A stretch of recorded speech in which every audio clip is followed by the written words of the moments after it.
हरि ओम।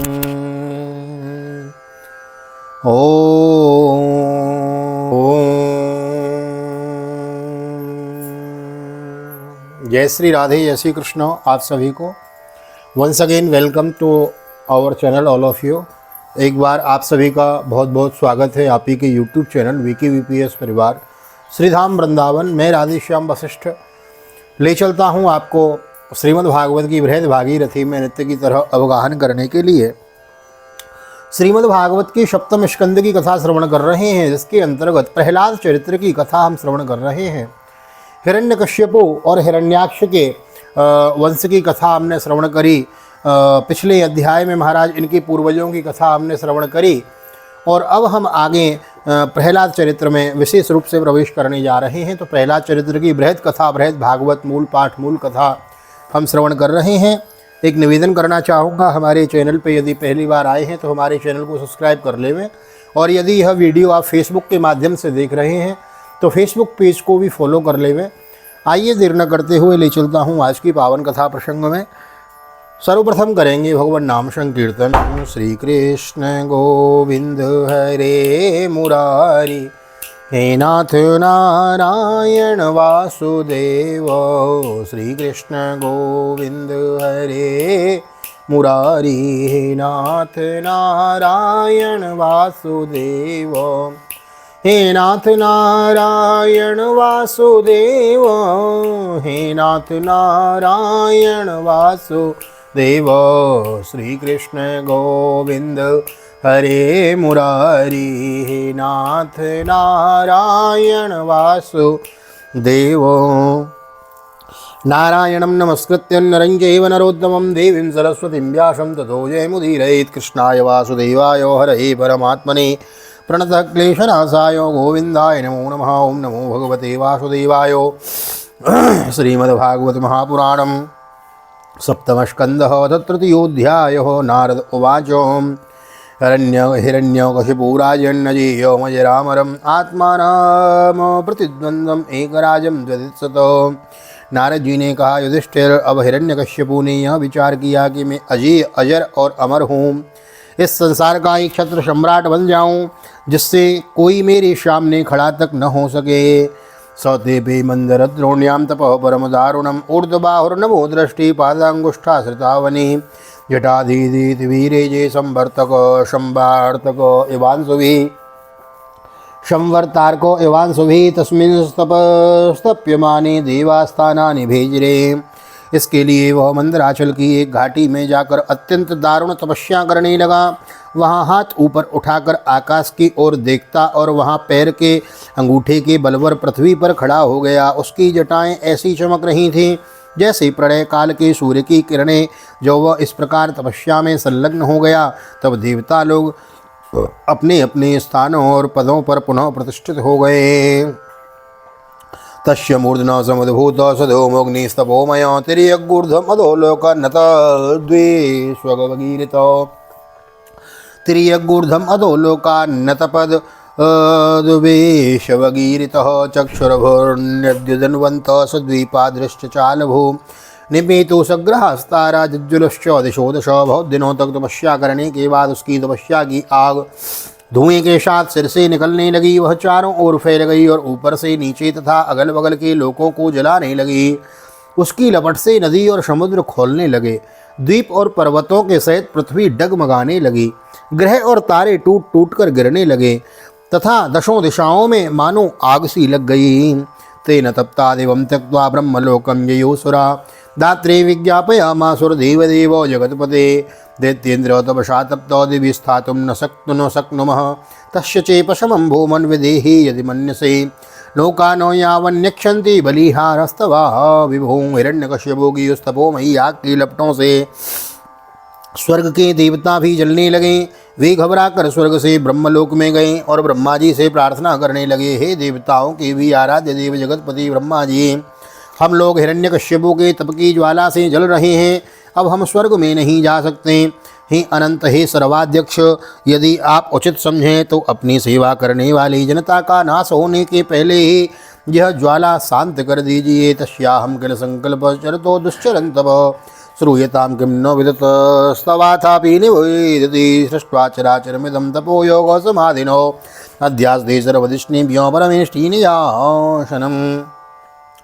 भगवान, आप सब कुछ जानते ही हैं, फिर भी हम अपनी ओर से आपसे यह निवेदन कर देते हैं कि वह किसी अभिप्राय से यह घोर तपस्या कर रहा है। सुनिए, उसका विचार है कि जैसे ब्रह्मा जी अपनी तपस्या और योग के प्रभाव से इस चराचर जगत की सृष्टि करके सब लोगों के ऊपर सत्यलोक में विराजते हैं, वैसे ही मैं भी अपनी उग्र तपस्या और योग के प्रभाव से वही पद और स्थान प्राप्त कर लूँ।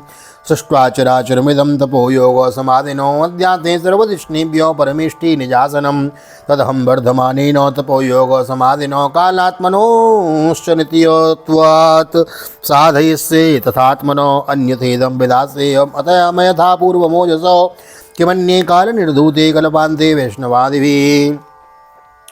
योग के प्रभाव से वह पद और स्थान प्राप्त कर लूँगा, क्योंकि समय असीम है और आत्मा नित्य है। एक जन्म में नहीं अनेक जन्म, एक युग में न सही अनेक युगों में अपनी तपस्या की शक्ति से मैं पाप पुण्य आदि के नियमों को पलटकर इस संसार में ऐसा उलट फेर कर दूंगा कि जैसा पहले कभी नहीं था। वैष्णव आदि पदों में तो रखा ही क्या है, क्योंकि कल्प के अंत में उन्हें भी काल के गाल में चला जाना पड़ता है। इति शुश्रूमनिर्बन्धं तपः परममास्थितो विद्यस्वानन्तरं युक्तं स्वयं त्रिभुवनेश्वर तवाशनं द्विजगवां पारमिष्टं जगत्पति भवाय श्रेयसे वृद्धे क्षेमाय विजयाय च इति विज्ञापितो देवीर भगवानात्मभूर्नृप परीतो भृगुदक्षादिर्ययो दैत्येश्वराश्रमम्। हमने सुना है कि ऐसा हट करके ही वह घोर तपस्या में जुटा हुआ है। आप तीनों लोकों के स्वामी हैं, अब आप जो उचित समझें वही करें। ब्रह्मा जी, आपका यह सर्वश्रेष्ठ परमेष्टि पद ब्राह्मण एवं गौों की वृद्धि, कल्याण, विभूति, कुशल और विजय के लिए है। यदि यह हिरण्यकश्यपु के हाथों में चला गया तो सज्जनों पर संकटों का पहाड़ टूट पड़ेगा। युधिष्ठिर, जब देवताओं ने भगवान ब्रह्मा जी से इस प्रकार निवेदन किया तो वे भृगु और दक्ष आदि प्रजापतियों के साथ हिरण्यकश्यपु के आश्रम पर गए हैं। न ददर्शो प्रदीक्षन्नं वल्मीकतृणकीचकैः पिपीलकाभिराचीर्णम् एतस्वङ्मांससोडितं तपन्तं तव शालोकान् यथा भ्रापीपेतं रविं विलक्ष्य विस्मितौ प्राहो प्रहसन् हंसवाहनौ।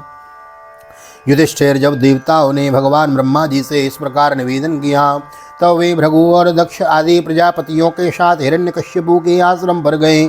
वहां जाने पर पहले तो वे उसे देख ही न सके, क्योंकि दीमक की मिट्टी, घास और बांसों से उसका शरीर ढक गया था। चींटियां उसकी मेदा त्वचा, मांस और खून तक चाट गई थीं। बादलों से ढके हुए सूर्य के समान वह अपनी तपस्या के तेज से लोगों को तपा रहा था। उसको देखकर ब्रह्मा जी भी विस्मित हो गए।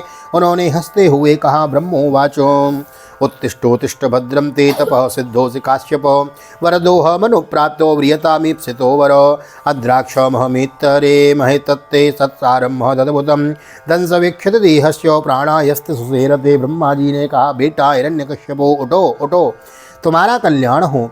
कश्यप नंदन, अब तुम्हारी तपस्या सिद्ध हो गई। मैं तुम्हें वर देने के लिए आया हूँ। तुम्हारी जो इच्छा हो बेकटक मांग लो। मैंने तुम्हारे हृदय का अद्भुत बल देखा। अरे, डांसों ने तुम्हारी देह खा डाली है, फिर भी तुम्हारे प्राण हड्डियों के सहारे टिके हुए हैं। नेतत्पूर्व से यश्चक्रुर्न कर्ष्यन्ति चापरे निरम्ब्योर्धारयेत् प्राणान् को वे दिव्यो समासतम् व्यवसायेन तेनेन दुष्करेण मनस्विनां तपोनिष्ठेन भवता जितोऽहं दितिनन्दन ततस्तो वासितो सर्वा ददाम्य सुरपुङ्गव मर्तस्य ते मर्तस्य दर्शनं नाफलं मम। ऐसे कठिन तपस्या ना तो पहले किसी ऋषि ने की थी और न आगे ही कोई करेगा। भला ऐसा कौन है जो देवताओं के 100 वर्ष तक बिना पानी के जीता रहे। बेटा हिरण्यकश्यपु, तुम्हारा यह काम बड़े बड़े धीर पुरुष भी कठिनता से कर सकते हैं। तुमने इस तपोनिष्ठा से मुझे अपने वश में कर लिया है। दैत्य शिरोमणि, इसी से प्रसन्न होकर मैं तुम्हें जो कुछ मांगो दिए देता हूँ। तुम तो मरने वाले और मैं अमर, अतः तुम्हें मेरा यह दर्शन निष्फल नहीं हो सकता। नारद उवाचो इत्युक्त्वा देवो देवो भक्षितांगं पिपीलके कमंडलो जले नोक्ष दिव्यो नामोदर दश। नारद जी कहते हैं, युधिष्ठिर, इतना कहकर ब्रह्मा जी ने उसके चींटियों से खाए हुए शरीर पर अपने कमंडलों का दिव्य एवं अमोघ प्रभावशाली जल छिड़क दिया है। तम तत्कीचकवल्मीका सह ओजो बलान्वितो सर्वावयव संपन्नो वज्रसंयनो नो युवा उत्थितस्तप्त हेमा भो विभाव सूरिवेद स निरीक्षांबरे देवमंसवाहमवस्थितं निनामो शिरसा भौमो दर्शयन्नमोत्सवोत्ताय प्राञ्जलि प्राहो ईक्षमाणो दृशा विभुम हर्षाश्रुपकलोद्भेदो गिरा गदगदया गृणात्। जैसे लकड़ी के ढेर में आग जल उठे वैसे ही वह जल छिड़कते ही बांस और दीमक की मिट्टी के बीच से उठ खड़ा हुआ। उस समय उसका शरीर सब अवयवों से पूर्ण एवं बलवान हो गया था। इंद्रियों में शक्ति आ गई थी और मन सचेत हो गया था। सारे अंग वज्र के समान कठोर एवं तपाए हुए सोने की तरह चमकीले हो गए थे। वह नवयुवक होकर उठ खड़ा हुआ। उसने देखा कि आकाश में हंस पर चढ़े हुए ब्रह्मा जी खड़े हैं। उन्हें देखकर उसने बड़ा आनंद हुआ।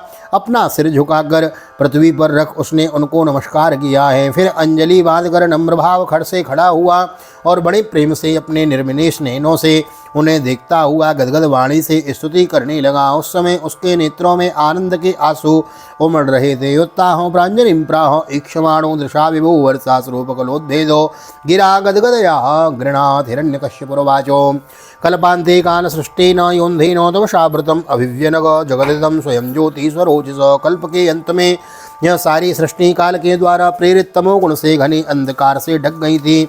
उस समय स्वयं प्रकाश स्वरूप आपने अपने तेज से पुनः इसे प्रकट किया था। आत्मना त्रिव्रता चेदम सृजत्यवत्यति लुम्पति रजसत्त्वतमोधाम्ने पराय महता महते नमः। नमो आद्याय बीजाय ज्ञान विज्ञान मूर्तये प्राणेन्द्रिय मनोबुद्धि विकारिर्व्यक्तिमीयुषे। आप ही अपने त्रिगुणमय रूप से इसकी रचना रक्षा और श्रृंगार करते हैं। आप रजोगुण सत्वगुण और तमोगुण के आश्रय हैं।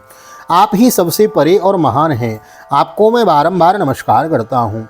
आप ही जगत के मूल कारण हैं। ज्ञान और विज्ञान आपकी मूर्ति हैं। प्राण इंद्रिय मन और बुद्धि आदि विकारों के द्वारा आपने अपने को प्रकट किया है। त्वमीशे जगतस्थस्तु कश्च प्राणेन मुख्येन पति प्रजानां चित्तस्य चित्तेर्मन इंद्रियाणां पतिर्महान् भूत गृणाशये सोम।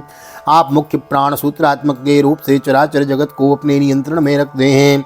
आप ही प्रजा के रक्षक भी हैं। भगवान चित्त चेतना मन और इंद्रियों के स्वामी आप ही हैं।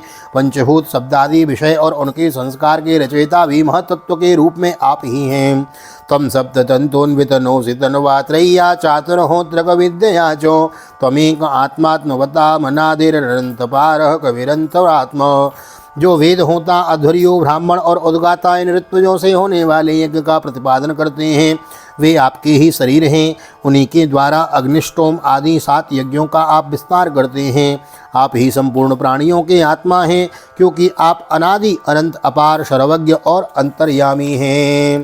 त्वमेव कालो निमिषो जनानां मायुर्लवाद्यावयवेक्षणोऽसि कूटस्थ आत्मा परमेष्टजो मिहां त्वं जीवलोकस्य च जीव आत्मा। आप ही काल हैं। आप प्रतिक्षण सावधान रहकर अपने क्षण लव आदि विभागों के द्वारा लोगों की आयु क्षीण करते रहते हैं। फिर भी आप निर्विकार हैं क्योंकि आप ज्ञान स्वरूप परमेश्वर अजन्मा महान और संपूर्ण जीवों के जीवनदाता आत्माराम हैं। तत्व परम ना परमप्यनीयो देयज्ञ किंचित् व्यतिरिक्तमस्ति विद्या कलास्ते तनवश्च सर्वो हिरण्यगर्भोऽसि बृहत्त्रिपृष्ठो। प्रभु कार्य कारण चल और अचल ऐसी कोई भी वस्तु नहीं जो आपसे भिन्न हो। समस्त विद्या और कलाएं आपके शरीर हैं। आप त्रिगुणमयी माया से अतीत स्वयं ब्रह्म हैं। यह स्वर्णमय ब्रह्मांड आपके गर्भ में स्थित है। आप इसे अपने में ही प्रकट करते हैं।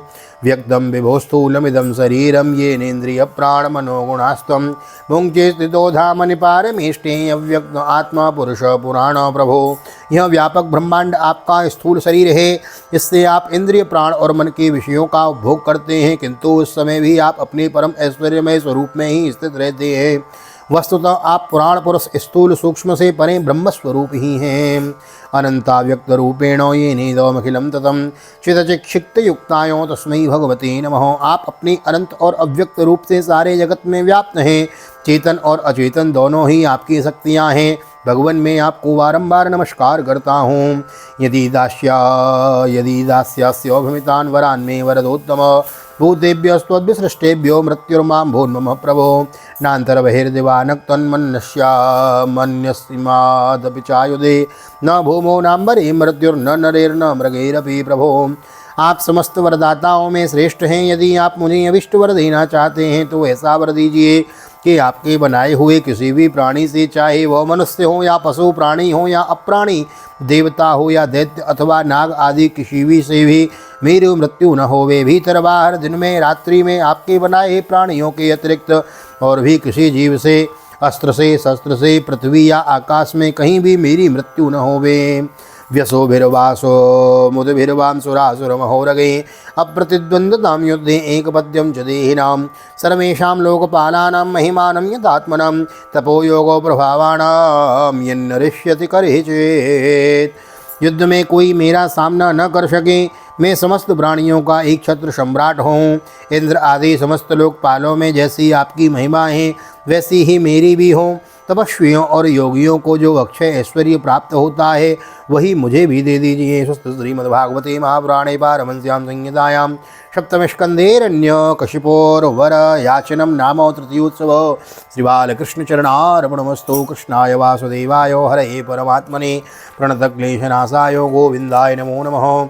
हरे कृष्ण कृष्ण कृष्ण हरे हरे, हरे राम राम राम हरे हरे। राधे कृष्ण कृष्ण कृष्ण राधे राधे, राधे श्याम श्याम श्याम राधे राधे। बोल राधा गोविंद भगवान की जय। श्री निम्बार्क भगवान की जय। श्री राधा सर्वेश्वर भगवान की जय। श्रीमद्भागवत महापुराण की जय। श्री वेदव्यास जी महाराज की जय। श्री सुखदेव जी महाराज की जय। राजा परीक्षित जी महाराज की जय। राजा रामचंद्र भगवान की जय। श्री हनुमान जी महाराज की जय। गोवर्धन नाथ की जय। यमुने महारानी की जय। वृंदावन बांके बिहारी लाल की जय। गैया मैया की जय। तुलसी मैया की जय। अपने अपने माता पिता की जय। सद्गुरुदेव भगवान की जय। आज के आनंद की जय। जय जय श्री राधे, जय जय श्री राधे, श्री राधे श्याम। जय जय राधे, जय जय श्याम। सबको मिले वृंदावन धाम, ऐसी प्रार्थना ठाकुर जी के चरणों में। वीडियो यदि अच्छी लग रही हो तो वीडियो को लाइक कर देवें, शेयर कर देवें, और चैनल पे पहली बार आए हैं तो चैनल को सब्सक्राइब कर लेवें। यूट्यूब पर वीडियो देख रहे हैं तो हमारे चैनल को सब्सक्राइब करें, और फेसबुक के माध्यम से यदि सुन रहे हैं तो फेसबुक पेज को फॉलो कर लेवें। मिलते हैं ऐसी ही अगली ही प्यारी वीडियो में। हाँ, एक निवेदन अवश्य करना चाहूँगा। कार्तिक महात्म की जो कथा की जो वीडियो हैं उनको आप ज़रूर श्रवण करें। यदि नहीं आज तक श्रवण की है तो यहाँ आई बटन में मैं दे दूँगा, क्लिक करें, लिंक पे जाएं, देखें, शेयर करें और कमेंट करें। नहीं आए हैं तो चैनल को सब्सक्राइब किए बिना ना जाएं, बेल आइकन को भी प्रेस कर दें। मिलते हैं ऐसी अगली वीडियो में, तब तक के लिए श्रीधाम वृंदावन भागवत निकेतन बाल गोपाल जी की सन्निधि में राधे श्याम वशिष्ठ आप सभी को हृदय से प्यार भरी जय श्री राधे, जय श्री कृष्ण। हरि ओम।